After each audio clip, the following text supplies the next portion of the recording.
welcome you to the MuseScore Café. So, this is a kind of an annual tradition that I'm doing of forgetting to unmute my other speaker. Forgetting to mute my other speaker. Um, so, I want to talk about education. I do a lot of educational things. I've taught in universities for many years, and my wife has taught elementary music. And MuseScore is really a great tool for working in music classes, whether we're talking elementary school, high school, college, at all levels. And so I like to focus on some of those applications. And realistically, the things that I might talk about here, it's not only about education, right? It's all these features are features that anyone might find useful, but there's some things that I want to focus on, things that educators might be specifically interested in. So that's what I'm going to do, and I've just got kind of a checklist of some things that I want to make sure I show you here. Most of them are things that I've talked about before, but I like to kind of collect them all in one place and send people to this special episode if they're interested in education. So there's a few things that I need to kind of talk about first. Okay, so first of all, one thing is, I believe, although I could be mistaken, no, I believe this is the first live stream that we've done here since the new interface, the new user interface design here in the community. So you may notice some things that are new, like the fact that in the chat window here we can now attach things. You can at people to say, hi Bob. I can at you here, and I just added you. Is that just added you? Is that even a word? I don't even know what it does, but maybe it pings you. I don't even know what it does. But there's that. There's this ability to put in emojis and pictures and things. So that's like a new thing here. And I'm looking forward to seeing, where we might get with that, especially when we have the Ask Me Anything sessions. It looks like you can even add attachments with that button there. And I don't know if it's limited to pictures, but it might be the case that people can attach scores. I really have no idea how that will work. So, this is kind of an experiment here as far as that goes. It does look like it's at least allowing me to post things. So let me post that. I just put in uploaded a MuseScore 4 version of Reunion. I've been working on Reunion, trying to update it for MuseScore 4, trying to help identify issues in playback and so forth. So anyhow, that's a new thing about the stream itself. All right, so now I mentioned MuseScore 4, and in this session, I'm going to primarily focus on MuseScore 3 because MuseScore 4 isn't out yet. But the thing is, it's going to be soon. I mean, we're looking at like a month or so to release. And okay, if things don't go perfectly, maybe it slips out to 2 months. I don't know. But we're not talking a year here. It's going to come out this semester. I'm pretty confident about that. So it's definitely the case that if you are using this in school, MuseScore in school, you'll be faced with the decision, do you update to MuseScore 4 in the middle of the school year? And I can't answer that for you. I'm an early adopter. I tend to be the first person to want to jump on a new update and so forth when it comes out. That's just me. But I totally get why, especially in an educational setting, you want to have a little more stability going on, and that's fine. What I'm going to do is I'm going to be demonstrating using MuseScore 3 primarily, but I'm also I'm going to talk about things as they're any different in MuseScore 4 and maybe show things. If there's any relevant differences, I want to be able to speak to that. I don't think most of the things that I'm going to talk about here are all that different. other than a couple of the early on things that I'm going to talk about regarding the user interface. All right, so that's my basic setup before I go into any details. Um, so, Joanne, good to see you. Good to see you here. And I'm looking at the chat on my side window, but I can also have it here. And look at this. Now I have my fancy little chat window here, and I have it all formatted with everyone's little profile icons and stuff, just like it looks in the real chat. But you can't type down here, right? You can't type into my screen share. Sorry. Um, okay, so now that we've established I'm primarily going to talk about MuseScore 3, I want to talk a little bit about the basic installation in an educational setting. A lot of schools will have like a computer lab where there's an administered setup where the assistant administrator installs it on these computers that are set up for school use. And I know Windows has a facility for that where you can install for all users. I don't really know how that works for Mac labs, and so if anyone here is running a lab, a computer lab with Macs, and you want to try to speak to that in the chat, I can also bring you on to talk about it if you've got some good experience to share. We can, I'm interested in knowing about that.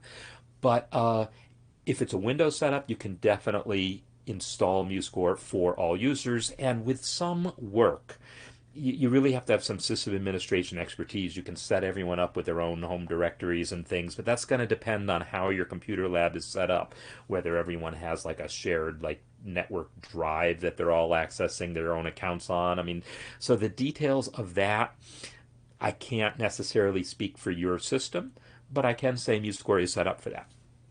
Now, the other thing that I definitely need to talk about uh, as far as installing in a school setting is Chromebooks.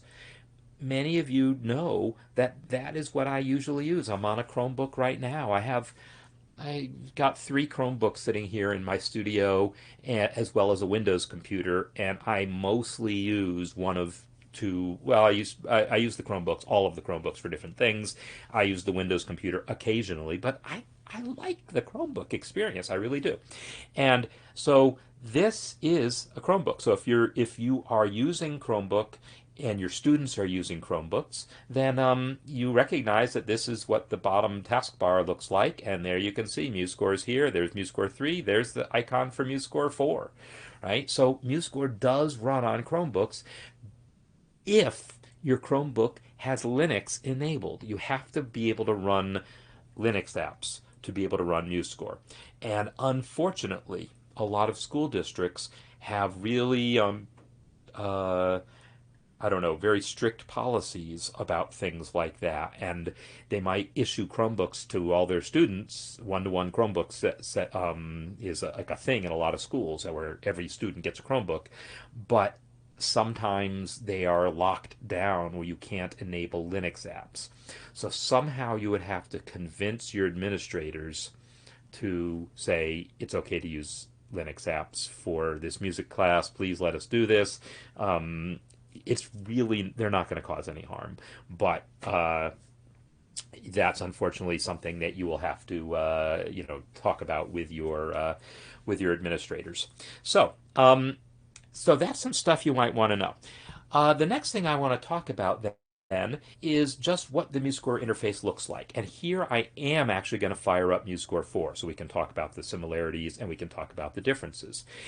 I will say that trying to run MuseScore 3 and MuseScore 4 at the same time, in theory it works. In practice, I find things get a little, they interfere with each other a little bit sometimes, where one of them kind of hangs up and I have to close it before the other one starts responding. So I'm not going to just leave MuseScore 4 up all the time, I don't think, here. But I am going to open a version of Reunion. Actually, I'm going to do this other one. This isn't the one I posted before. This is a one I entered into Scratch. So entered by, I entered this. You can see I didn't even put in the title yet. But I entered this from Scratch into MuseScore 4 to see how it would respond to things. So this is what MuseScore basically looks like now. By now, I mean, will look like when MuseScore 4 comes out. This is what MuseScore 3 basically looks like. So MuseScore 3 has the palettes on the left, the inspector on the right by default. MuseScore 4 is going to have the palettes and properties, which is the new name for what was the inspector, as well as a new instruments panel, all on the left. So you can drag these things around. You can rearrange the user interface as you see fit. So like I could, if I want, drag this panel over here, and now it's on that side, right? So I can do that kind of thing. Um, oh, and you can also stack the panels like this. So these are all customizable both in MuseScore 3 and MuseScore 4. But the reason I want to talk a little bit about customization is by default in MuseScore 3, you would be looking at this workspace here that says basic, and you wouldn't see this play panel here. So this is what you see in MuseScore 3 by default. And it's got, these toolbars here, and it's got the palettes, it's got the inspector. Well, if you're working with in an educational setting and you've got younger kids that you're working with, this is probably overkill. But if you're working in a university setting, this is underkill. Is that even a word? It should be. I want dibs on that word, underkill. It's the opposite of overkill. Um, so if you're working with more advanced students, then you probably want to flip over to the advanced workspace here in the this drop down here on the toolbar, advanced. There. These other workspaces are ones I created myself. But the advanced workspace is going to add more buttons. It's going to add more stuff on the toolbar, which realistically, if you're in a university setting, you're probably going to use most of these things. But if you're in an elementary or junior high school type setting, you're not going to use them so much. MuseScore 4 has the idea of workspaces, but there's not a choice right now. So we're still like a month or two away from release. It's being considered that before release we might provide an additional workspace. But let me show you how you can add things to the workspace. So right now, I think starting with Clefs, this is the topmost palette that you would see by default in MuseScore 4. I've already added 3 more that I needed just to be able to enter Reunion and whatever else I was testing that day. But there's more palettes. If I click where it says add palettes, you'll see there's all these other palettes that I haven't added. And so if I'm going to use fingering, I can add fingering. If I'm going to add ornaments, and realistically, I use all these things. Some of them not so much, like the Noteheads palette. Everything on that is duplicated in the inspector or properties. So I don't tend to use the Noteheads palette, so I'm not going to bother adding it. The brackets palette, well, gee, in theory, MuseScore manages the brackets for me, so I don't know that I need to waste space with that brackets palette. Yeah, I use guitar stuff. I don't do a lot with fretboard diagrams other than to test other people's stuff, but I might as well have it. I don't do anything with accordion or bagpipe, so I'm going to skip those. Beam properties, yeah, I do that. It's mostly duplicated in the regular properties, but there's a couple things that do require you to have the palette. The lines palette is basically no longer needed because everything that was on the lines palette, like say pedal lines, are now on other palettes. Like here's a new keyboard palette. So the keyboard palette has the pedal lines. So in any case, customization wise, to get things set up for you and your students, if you as an educator, and I'm speaking primarily to educators here, or at least I'm talking about that type of application, you probably want a lot of stuff on your palettes.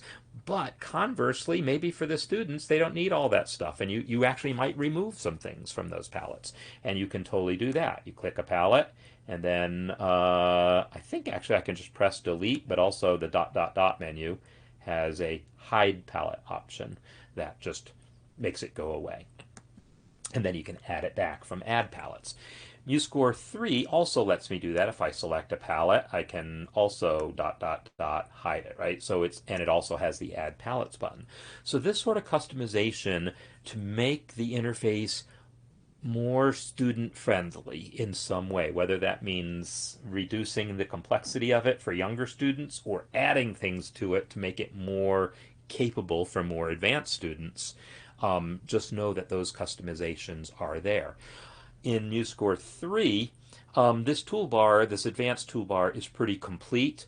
The toolbar in MuseScore 4 has most of the same things, but it's definitely missing a few of the things that were present in the advanced workspace in MuseScore 3. So what we can do is use this plus button here, the add button, to add more stuff.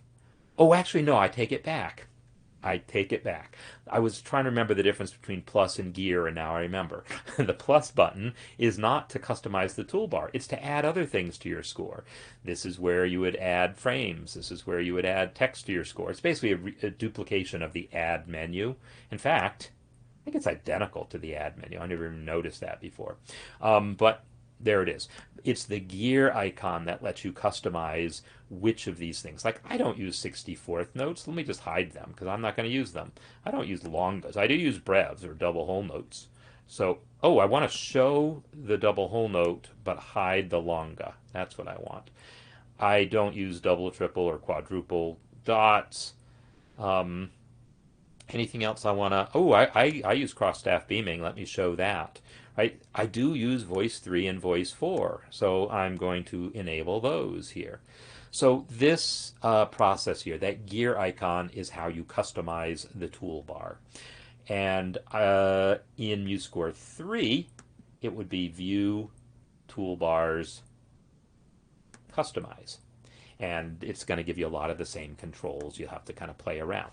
I don't want to spend all the time talking about customization, but I do want to emphasize that yes, because if you are an educator and you're working with students, your needs for MuseScore are different than your students' needs. And so you might want to set up the interface differently for you versus for your students. So I'm just showing you that that's all possible here. You can also do things, this is a little trite, but it's still fun to show. And it works in both MuseScore 3 and 4, but I'll show it in 4. If I go to Preferences and say Appearance, I can increase the text font size, and I can also change it. I don't have Comic Sans or Comic Sans on here, I don't think. On this, but anyhow, if you have your favorite kid-friendly, oh, I do have that on this system, so I could make it, more kid-friendly. Look at that! Look how kid-friendly that is. I'm being a little sarcastic because it is a little trite, but it is something, right? It makes it look more, I don't know, more like what other kid-friendly apps look like. Although it didn't hit the menus, I noticed. In any case, I don't know that I want to keep looking at that, so so I am going to put that back the way it was. It was 12 point, and I don't even remember what font it was. Was it Deja Vu? Oh, crap. Yeah, I don't even remember what font it was. I'll have to reset my preferences later. Anyhow, let me just make sure that I'm not missing anything chat-wise, and it doesn't look like I am. So in that case, you can customize a lot about the appearance of MuseScore. You can, take some of this stuff off the toolbar. You can do things like that. It also does work reasonably well on smartboards. In other words, if you've got a smartboard running Windows, or you have your Windows or Mac or other computer hooked up to the smartboard, then you can run MuseScore and have it display on the smartboard. And, I'll demonstrate this with MuseScore 3 because I have a little better idea of how it works. I'm going to show you a really nifty trick for entering notes. And I talked about this in the in my newsletter last week. If you go to View and then Piano Keyboard, you get this Piano Keyboard window. And then I can make that part bigger.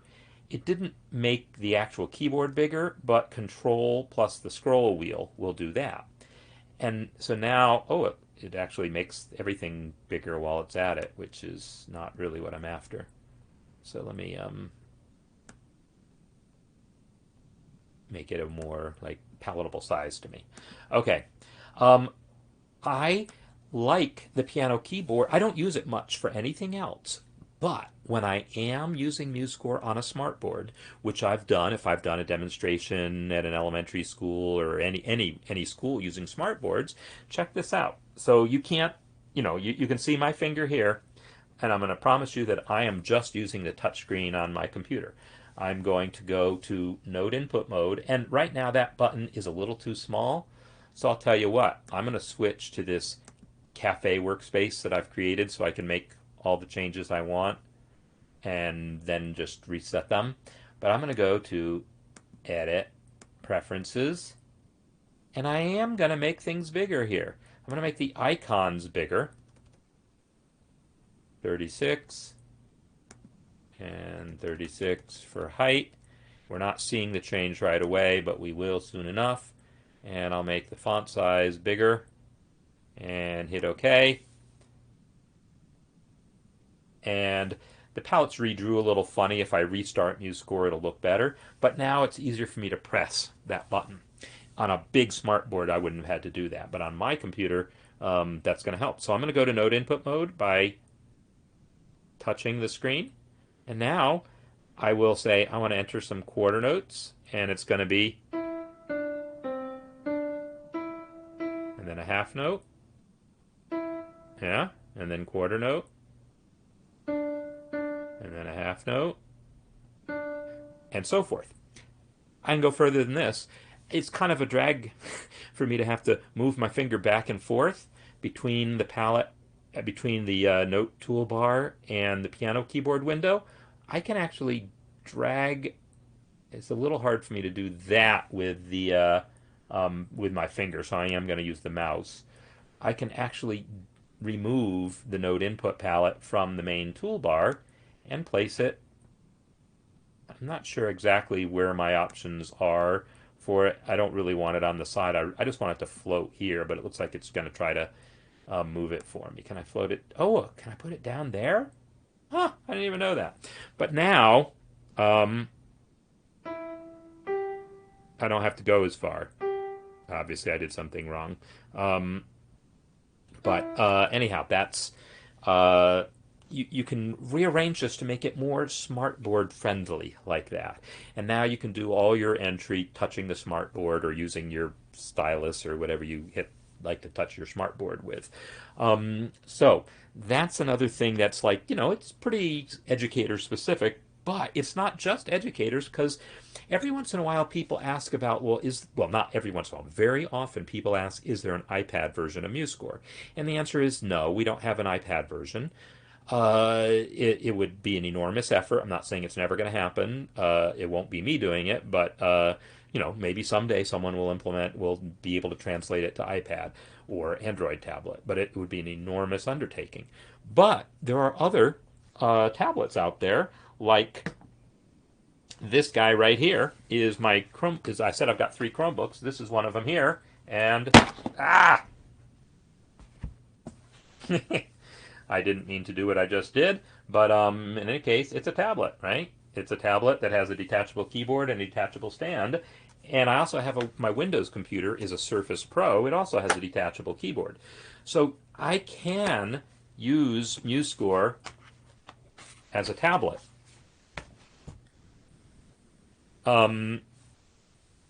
If I want. And then I would want to do a lot of these same things that I'm showing you here to be able to use MuseScore in tablet mode. It's not a fantastic experience because MuseScore wasn't designed to be touch-friendly. It does basically work. There's maybe a couple of things, a couple of obscure commands, a couple things here and there that really require use of a keyboard. But for the most part, you can use it using just a mouse or just touch. So it's possible, but not necessarily ideal. But for just being able to demonstrate things in a classroom, I think you can probably do what you would want to do. All right, so now I want to show you some specific applications of using MuseScore. So I'm going to press P to put that away. And I think I'll drag my toolbar back to where I'm used to it. In fact, I'm going to go beyond that. Do y'all like this bigger toolbar thing, is that actually useful on the display? I'm going to leave it like this for a minute, just see if I end up liking it. And undo all these note changes. I want to talk a little bit about some of the things that we might use MuseScore for as educators. So one thing that comes up often are scales. We want to write out some practice sheets of a scale or whatever. And of course, there's a million of these things out there already that you can just download and use. But, you want to do your own scale worksheet because you got your own thing going on, your own explanation goes with it. We all do it, myself included. And one of the things that comes up is, well, notation wise, a scale, maybe you want to write it in actual rhythm with quarter notes and eighth notes, bum ba da da da da da dum da da da da da da dum, in 4/4 time like that. But what if you just want to write out the notes and you just want them to show as whole notes, and then you don't want these pesky bar lines in the way? You just want to show a scale. Well, I want to show you how to do that. What I'm going to do is I'm going to enter them as whole notes. So I'm going to go. I pressed N. Oh, I got to get my keyboard thing going. Sorry. And then I will type 7 for whole note, and then C, control down to move it to the octave I want it in, D, E, F, G, A, whoops, undo, A, B, C. And I just entered this into this default empty score.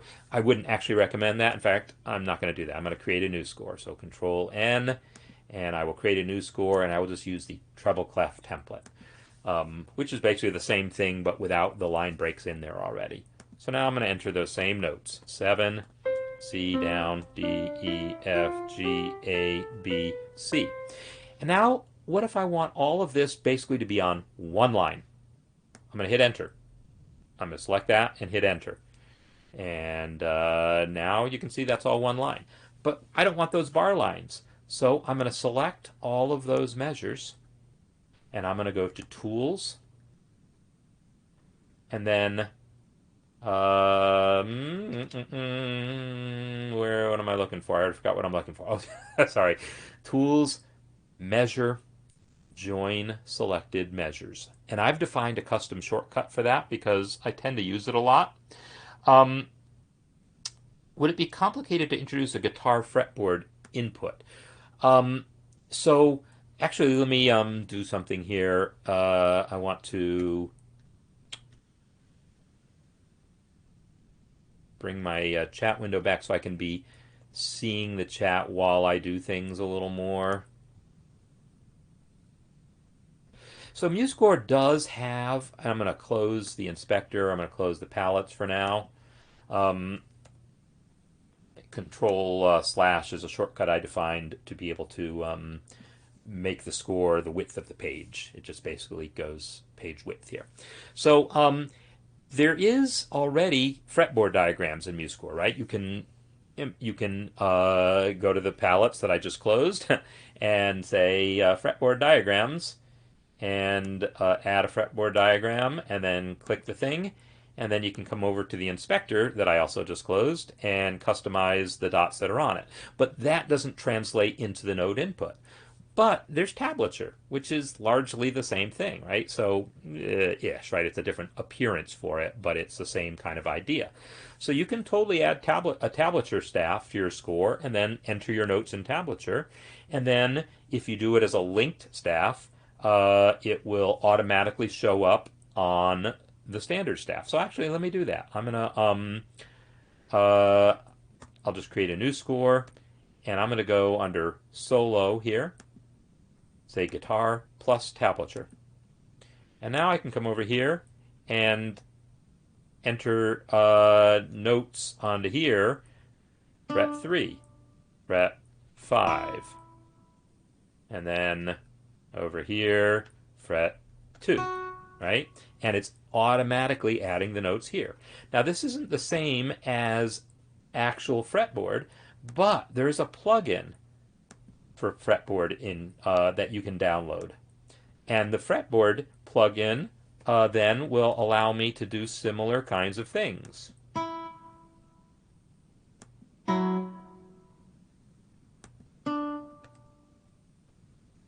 And my keyboard thing keeps So anyhow, I'm just clicking random places on the fretboard. But anyhow, that fretboard plugin is really nice. It's available for MuseScore 3. It's going to need to be updated for MuseScore 4, and there's an issue right now where the plugin system for MuseScore 4 isn't happening right. So when MuseScore 4 comes out, probably you won't be able to use this plugin right away, but by MuseScore 4.1 or whatever, it should be working again. Um, anyhow, that's the plugin for fretboard input. So getting back to what I was doing here with the scale, let me close the palette and inspector again. And so I'm going to now hit that measure and hit enter, so I have that scale all as one line. And remember, I used tools, measure, join selected measures to make that all one big long measure. Now let's say I want to do the D major scale. So I'm going to do the same thing for D major. 7, D, oops, did I forget to press 7? 7, yeah, that was weird. I did press 7. 7, 7, I'm pressing 7. Y'all see me pressing 7, but I don't see the note duration changing. That's weird. No idea what was happening there. F sharp, G, A, B, C sharp, D. And then I'll go ahead and hit an enter here.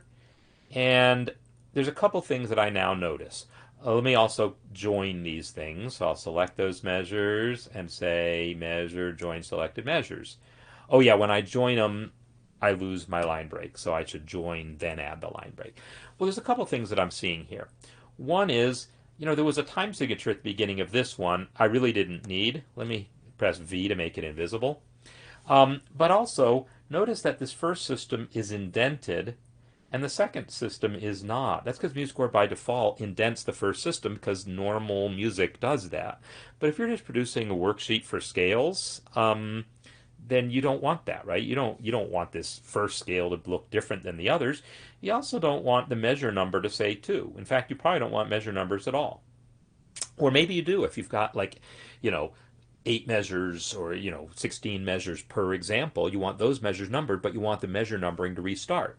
So really, instead of the line break here, you want a system break. So I'm going to use the palette. I'll reopen my palette with F9 and come over to the breaks and spacers and use a system break instead of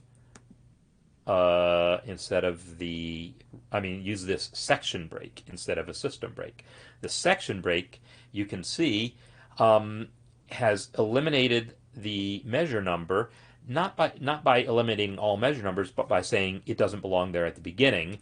But like if I let me go 4 measures into this third section here and hit enter, you will now see that there's measure 5, right? It reset the measure numbering for every section.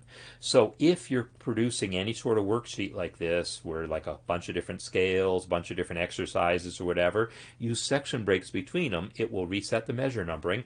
It will also, playback-wise, yeah, I'll just wait. I'll just keep talking. What you're going to see is it's going to put a pause after the thing. And of course, I could enter a tempo marking to make this playback faster. It's now going to put in a pause. Pause. And then starts the next scale. And you can customize how long that pause is by selecting this and opening up the inspector, F8, and there's the inspector. There's the pause length. And also there's the settings to control whether every new section starts with measure 1 or not, whether it starts with instrument names or not, and whether they all get indented or not. Instead of messing with that, I just want to turn off indent. I don't want indent at all for this score. So I'm going to come to Format, Style, and just turn off that indentation. So section breaks did that for me. It also does things for me like if I'm producing examples and one of them's in 4/4 and the next one's in 3/4. Let's watch this. I'm going to put in here in measure 5 change to 3/4, And normally, when you have a time signature change or key signature change or clef change at the beginning of a system, there's a courtesy one at the end of the previous system. That's very important reading music, because otherwise people aren't going to notice the new key or the new time signature. It's crucially important in most situations to have that courtesy time signature at the end of the previous system. But if these are just two totally separate examples that you're producing for an educational worksheet of some kind, then you don't want that courtesy there. If you use that section break, it gets rid of the courtesy for you. You can get rid of it manually also, but the whole point of the section break is it does all of these things for you, like resetting the measure numbers and doing all the things and this of hiding courtesy signatures and things like that. It does all those things for you. So section breaks are definitely your friend when you're dealing with examples. There's another thing that's really useful while we're at it here. What if I say, you know what, these two scales, boy, that I want to have two scales on one line. I can fit two scales on a line. So I'm going to get rid of this section break now. And now I've got two scales on the line, but I want them separated, right? I want to see them separated visually. I'll select this measure, the second one, and then I'll come to frames and measures and add this guy here. Insert horizontal frame. Now, I can see what just happened. It just barely didn't fit. Without the frame, it was able to fit two measures on a system. With the frame, it just barely didn't fit. But what I can do is say, you know what, I don't need as much space as this. I'm going to go to Format, Style,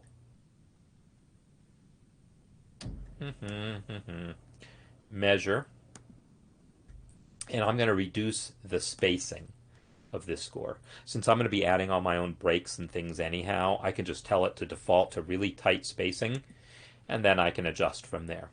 So now it's able to fit both scales on one system. So I'm gonna go ahead and add a tempo marking here so it'll play back faster. Just make it be 240. And I don't want to see that, so I'll press V. And by the way, these invisible things, they won't show up when you print it, but also if you go to View and turn off Show Invisible, now they don't show up there either. Now let me play this. Meanwhile, Marla, courtesy clef change, yes, absolutely, same story.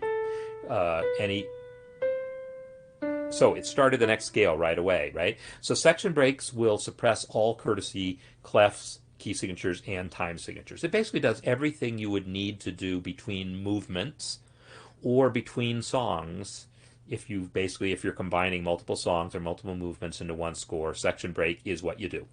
So the thing is, the section break added the pause during playback, but it didn't do it here. It didn't do it within a line. So I'm going to use a breath for that. I'm going to come over here and actually use one of these caesuras. And I can add a caesura, click it, V to make it invisible, and then open the inspector and make sure its pause is set. I guess I should make it 3 seconds like the others were. And now it'll pause. And there's the pause. So, yeah, there you go. So that's how you can get the playback to kind of do reasonable things. So that's a few things that I wanted to show you there. Now, the next question coming in, I should figure out how to pronounce, this isn't a real name, but pentatonus, tonus. I'm going to go with tonus because it sounds Latin. So I'm going to talk a little bit about text, because text is something that obviously in an educational setting you're going to use a lot of, or perhaps more of than typically. And MuseScore is not ideally suited for lots of text. And the main reason is it doesn't have any of the fancy formatting features that a word processor would have. In particular, it doesn't have word wrap, right? And we all wish it had word wrap, but it doesn't. It just doesn't. So first I'm going to show you how to add some text, and then I'm going to address the idea of using screenshots and talk about the pros and cons of it, okay? So I'm going to go ahead and I'm going to select this measure here, and I'm going to insert some text here. I'm going to go to add, and there's a couple different things. If I go to frames, you'll see there's a text frame as well as a vertical frame. I'm going to use a text frame for now. And if I use a text frame, I can type all I want, and it's just going to run right off the page, right? So no word wrap. So unfortunately, word wrap isn't going to happen. And even if you type into Word and it's word wrapping for you, if you try to copy and paste that into here, those line breaks didn't get preserved. Unless there's some command in Word that I don't know about, there probably is, or a plugin or something, that will probably convert the word wrap line breaks into real line breaks, and then you could paste into here. But there's no guarantee the layout's gonna be the same, and you might turn out those breaks were in the wrong places. A question about fretboard summaries. I would say you can do that using images. You could take pictures. Do screenshots of your like. Where's my fretboard diagram? Did I delete it? I guess it was. I guess it wasn't here. Let me add another fretboard diagram. If I add a fretboard diagram here, I can then take a screenshot of it using, your handy dandy screenshot tool, capture that image, and then you can paste that image. Let's add a text frame, add frame, or a vertical frame. Add a vertical frame. Hello. Did I not add a vertical frame? I thought I added a vertical frame. Frames. Oh, I said append. I meant insert. And now in here, I can paste that fretboard diagram, right? So you can do that. You can take, capture snapshots of these things and paste them in there. You could also try tricks with like an invisible staff and attach them to that. There's all sorts of things you could do, but that's really a separate topic. So I'd rather, maybe put that off to a separate session where we talk more about these guitar specific things as opposed to just general education things that I want to focus on today. Yeah, obviously Pentatonus is an artificial name, but still I want to pronounce it reasonably. I don't know why it would be a hamburger though. Is it a 5-decker hamburger? Yeah, text is a little weird in that when you paste it, it's not going to word wrap. So there's a couple things I want to show you. One is when I do worksheets in MuseScore that have a lot of text, I've made a conscious decision. And I think it works pretty well for me. I want to show you what I do. I'll show you one of the handouts for one of my courses. I'm just sort of clicking somewhere, borrowed chords. There we go. All right, so here's what I do. Let me close that again, is I don't use paragraphs. I use bullet lists. By using bullet lists instead of paragraphs, I don't necessarily have to solve the, hey, look at that, there's an extra space before that period. How do I not notice that? I'm usually such a stickler for things like that. Huh. So curious. All right, saved. By using bullet lists instead of paragraphs, it means that I don't have to worry so much about word wrap. It also forces me to really condense my ideas so that I'm not putting so much into one bullet point that one bullet point is even going to require word wrap. It forces me to be concise, and anyone who watches any of these knows that concision is not my middle name. It's not even a word, but conciseness is, and conciseness is not my friend normally. But this forcing myself to work in terms of bullet lists, it forces forces me to think a little bit differently about how to present information in the most concise, organized ways. All right, so now I want to talk about a couple of related things. So Marla is pointing out that bullet lists don't normally have punctuation. This is true. You also might say bullet lists don't normally start with a hyphen. That's true. Pentatona said, hey, could we paste images of text? Like, okay, here's some word wrap right here. Check this out. I'm going to take a little screenshot of your text and paste it into my score. Let's paste it into my score here. And now I'm going to paste it into a vertical frame here because that's what you would need is a vertical frame for it. Paste some text in here, and then I can even make it bigger. You know, I would want to start with it bigger and, you know, have it be reasonable. So these three comments, punctuation at the end of the line, starting with the hyphen instead of an actual bullet or something else, and screenshots. I'm mentioning these in the same breath because I don't do any of them for the same reason, accessibility. Blind people reading this with a screen reader, this basically doesn't exist. A picture is just a picture. The screen reader will not read that text. So if you want to do this, you would have to also add the text. So I could right click this frame and then say add text and then type the in education material, etc. Actually add the text and then make it invisible. You could do that, and then the screen reader will read that invisible text, but you know, then sighted people won't see it. And the screenshot here might cover the invisible text, but I can't guarantee it always will. So if you're going to add images, you still need the text, and you'll still need to add some line breaks. Otherwise, well, actually, I think it would be okay if it just runs off the end of the page. I think that would actually be okay. That way a screen reader will read it so that a blind student can handle that. And you all know that I work with blind students fairly often. So that's the reason I don't use images. It's also a reason why I put punctuation at the end of the bullet list so that the screen reader pauses appropriately at the end of each bullet item. It's also why I use hyphens, because in my experience, most screen readers don't read hyphen. But they do read asterisk, and they do read an actual bullet. If you know, insert the Unicode character for bullet, it'll say bullet, blah, blah, blah, blah, blah, bullet, blah, blah, or whatever, or asterisk, blah, you know, it'll read the character. And I don't need it to read that, but I do need it to pause at the end of each one. So that's why I do it, to make these more accessible.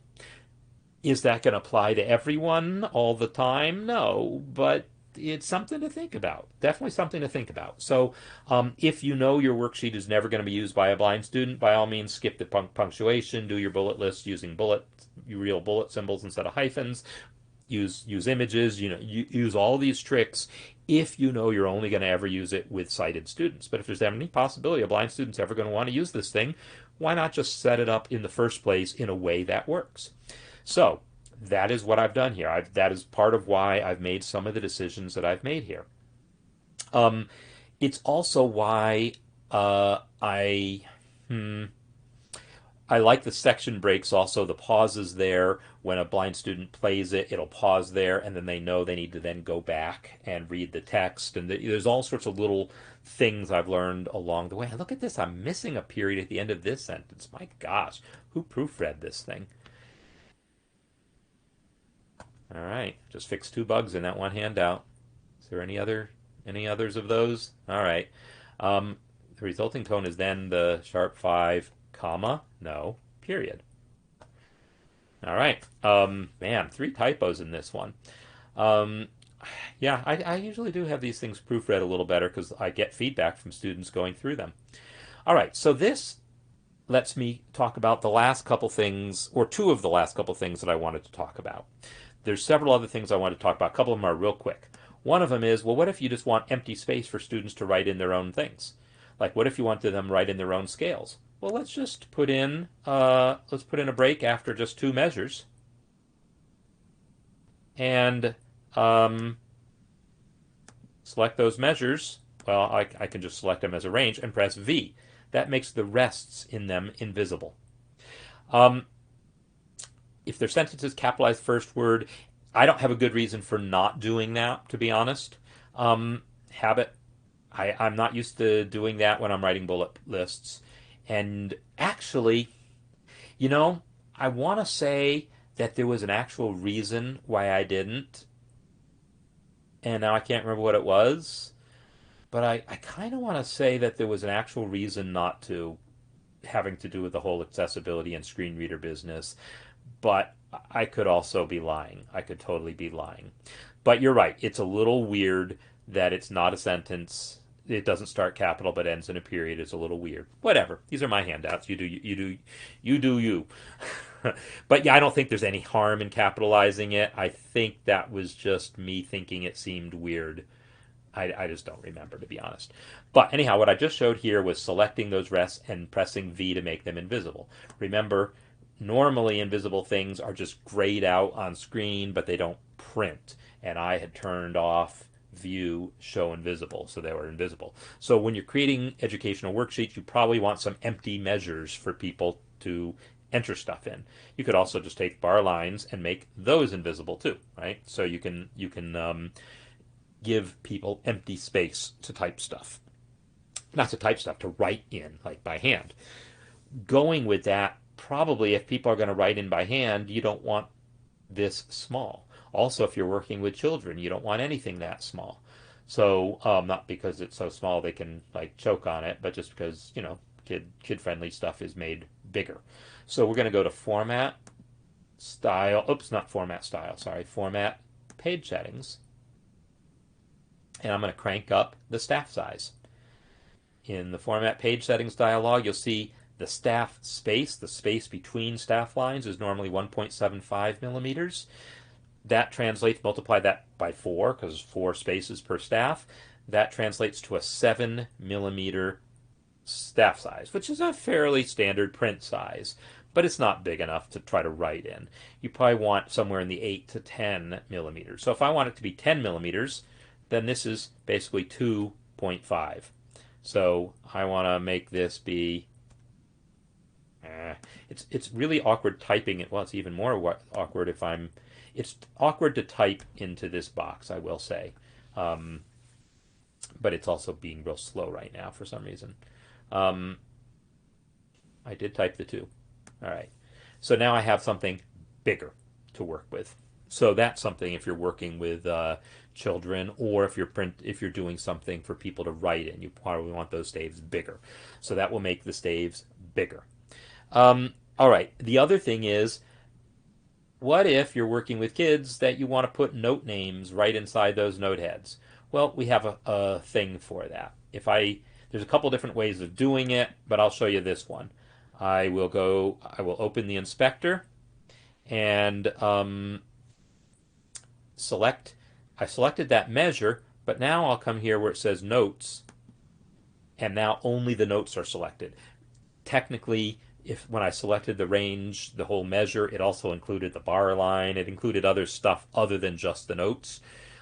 So you have to press the notes button to limit the selection to just notes before the inspector shows you anything interesting. In MuseScore 4, that won't be the case. It'll still show you note stuff, which is kind of cool.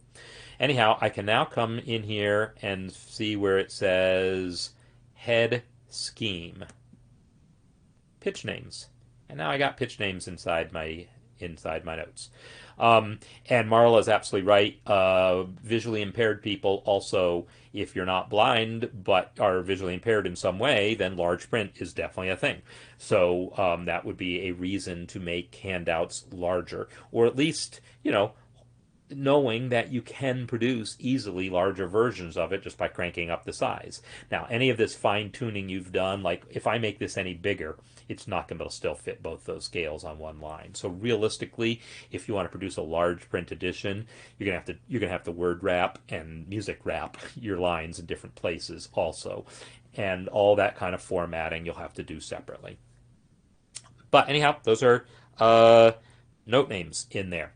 So the last thing, well, I don't know if it's the last, but one of the last things I wanted to talk about were these annotations and these Roman numerals and the flat signs and so forth, the special music symbols and things that we use if we're writing about music. So first thing is the text. I'm going to come over to my text frame here, select that text, and start typing. Let me zoom in more. Start typing some text. This is a story about the flat sign, which looks like this. And now I need a flat sign. Control-Shift-B is the shortcut for flat sign. Control-Shift-B for flat, Control-Shift number sign for sharp, Control-Shift-H for natural. Those have shortcuts. But, we can only remember so many shortcuts. So if you aren't that much into remembering the shortcuts there, down here in the text toolbar while you're typing text, you'll see this button here for popping up the special characters dialog. F2, by the way, is the shortcut for that. And you'll see also, there's the flat sign. But you can also have clefs and rests and codas and all sorts of other musical symbols. And there's actually tons and tons of musical symbols in here. Marla, here's the harp techniques here. These are for building up harp pedal diagrams here. You can build it up using those symbols. So boom, boom, boom, boom. And there's a line of harp pedal diagram, right? So tons of musical symbols that you can insert into text. So that's worth knowing.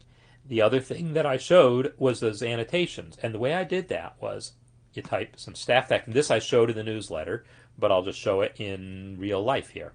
I go to staff text. So I hit Control-T to enter the staff text. Now I'm going to come over to the inspector, and I'm going to set it to be red. And now my staff text is red. Doesn't look red because it's selected, but as soon as I unselect it, you'll see it's red.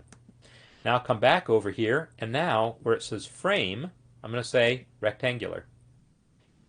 Then depending on how you want it to look, you could just go with it the way it is. You might say, no, I want the frame to be a little bigger. I want the margin to be bigger.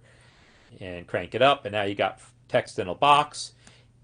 But you can also then pick where it says highlight. It looks like there's nothing there, but that's because it's transparent. I'm going to click where it says highlight, and I'm going to pick yellow.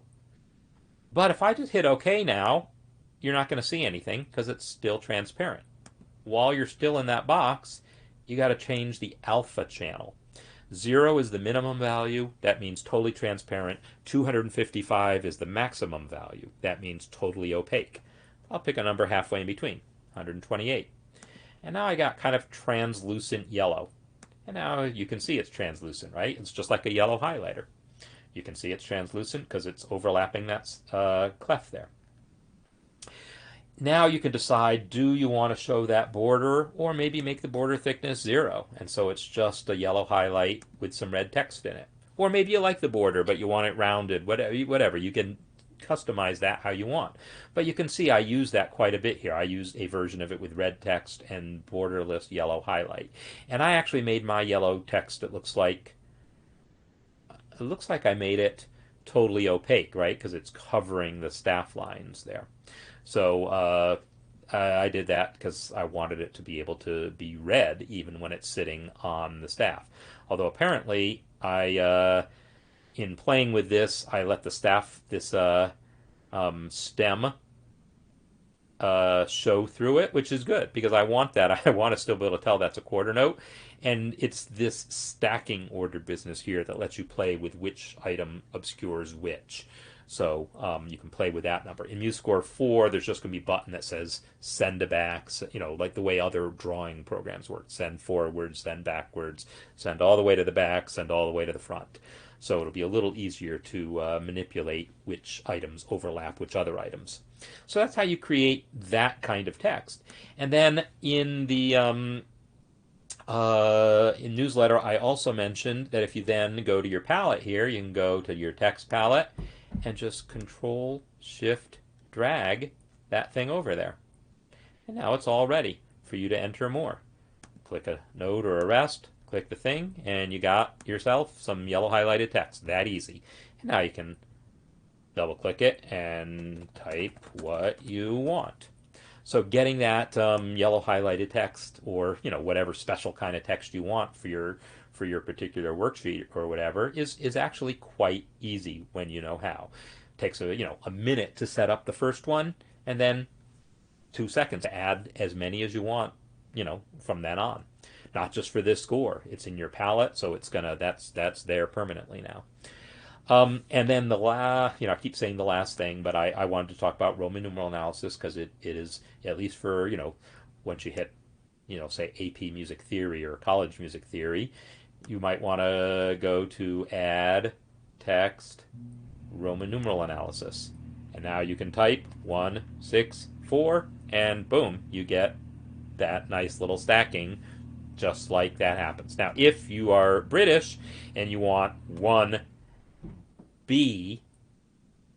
it's going to interpret the B as a flat sign because, well, I'm not British and I designed this, and I designed it to work with the international standard. But if you want to use the British standard, you're going to do what a lot of fonts and a lot of special programs do, is use backslash to sort of disable the special formatting. So \B will force it to enter an actual B. And yes, I know B is not 6-4. B is actually 6, right? A is root position. No, I don't know. I never remember. Anyhow, that's how you enter this. But it's pretty smart about this stuff. You can enter flat. No, what am I doing? Flat. No, let's go with sharp 4 diminished 6-4, right? And it just formats everything nicely for you. So that's a really cool feature for anyone doing that kind of stuff. All right, I had my checklist. I'm done with my checklist. And we got to cover a couple extra things here that hadn't already been talked about. So I feel good. You all feel good? So I feel like it's that time where I need to get on with the rest of what I do. So I'm going to play out my music. And anyone who is an educator here, hope that you found something useful, whether you're here live or whether you're watching it later. Hopefully you found some useful things. Feel free to join in on the community and ask questions there. I've got my education space in the community.